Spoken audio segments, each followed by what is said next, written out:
ক্ষমতার চেয়ার কি একজন মানুষের জীবনের চেয়েও দামি? আজ হাফেজ মাওলানা রেজাউল করিমের রক্তে ভেজা মাটি আমাদের এই প্রশ্নটাও ছুড়ে দিচ্ছে। গতকাল থেকে সোশ্যাল মিডিয়ায় তোলপাড় চলছে শেরপুর 3 আসনের মর্মান্তিক এক হত্যাকাণ্ড নিয়ে। একজন একভাবে এক সাফাই গাচ্ছেন। কেউ বলছেন বিএনপির দোষ নেই, কেউ আবার বলছেন জামাতের দোষ নেই। ভাই, তার দোষটা আসলে কার? দোষ যারাই হোক, দিন শেষে লাশটা তো পড়লো একজন হাফেজের, বুকটা তো খালি হলো একজন মায়ের, আর এতিম হলো 2টি ফুটফুটে সন্তান। যে তার ইগর লড়াইয়ে ঝরলো রক্ত।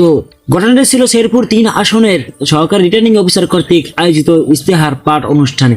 সেখানে সামনে চেয়ার বসা নিয়ে দুই পক্ষের মধ্যে দ্বন্দ্ব শুরু হয়। এক পর্যায়ে বিএনপি সমর্থকরা ভিড়িয়ে গিয়ে রাস্তায় অবরোধ করে। পরিস্থিতি বেগতিক দেখে আইন শৃঙ্খলা রক্ষাকারী বাহিনী যখন জামাত মনোনীত প্রার্থী নুরুজ্জামান বাদল ভাইকে নিরাপত্তার সাথে অন্য পথে পৌঁছে দিতে চাইলেন, তিনি সাফ জানিয়ে দিলেন, আমি কাপুরুষের মতো কর্মীদের ফেলে অন্য পথে যাব না। অন্যদিকে বিএনপি নেতাকর্মীরাও ছিল অনড়। রাস্তার মোড়ে মোড়ে যখন উত্তাপ ছড়িয়ে পড়েছিল, তখন সিনিয়র নেতারা বা ঊর্ধ্বতন কর্মকর্তারাও তাকে বোঝানোর চেষ্টা করে, কিন্তু কোনো পক্ষই বিন্দু মাত্র ছাড় দিতে রাজি হয়নি। যে দার দুই পক্ষের মুখোমুখি সংঘর্ষের ভরি হলেন হাফেজ মাওলানা রেজাউল করিম। কার জন্য এই কুরবানি?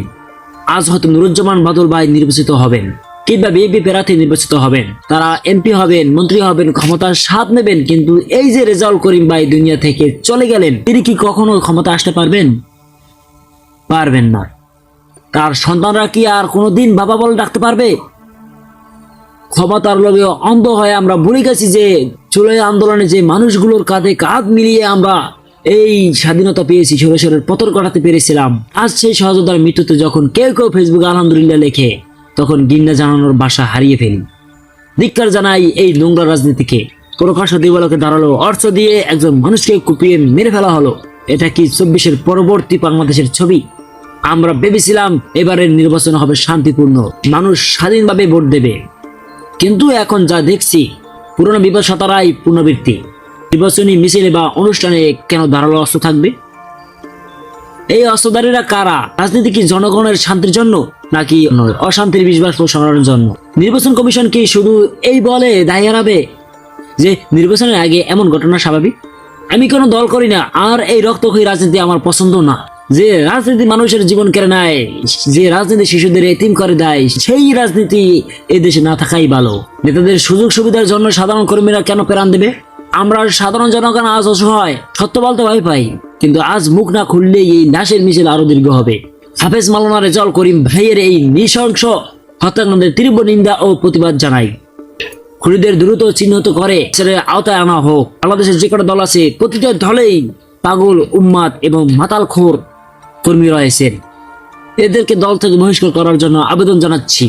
আর এটা বলতে চাচ্ছি, এরকম মাথাফুলা এবং যারা ক্ষমতার লোভে এবং ক্ষমতার একটু পাওয়ার জন্য এরকম সবার সাথে করে বেড়ায়, মানুষকে মারে, কোনো জীবনের পরোয়া করে না, তাদেরকে দল থেকে বহিষ্কার করা হোক, কারণ এদের কারণে প্রতিটা দলের বদনাম হয়। যদি রাজনীতি সুন্দর করতে চান এবং আপনারা সকল জনগণের ভালোবাসা পেতে চান, তাহলে এইসব সুদ্দিংবং মার্কা যত মানুষ আছেন তাদেরকে আপনারা ছাড়াই করুন, তাহলে দেখবেন মানুষ আপনাদেরকে ভালোবাসবে। কেন ভালোবাসবে না? বিশেষ করে একটা কথা, আমরা যারা রাজনীতির পিছনে দৌড়াই, আসলে এখানে লাভটা কার?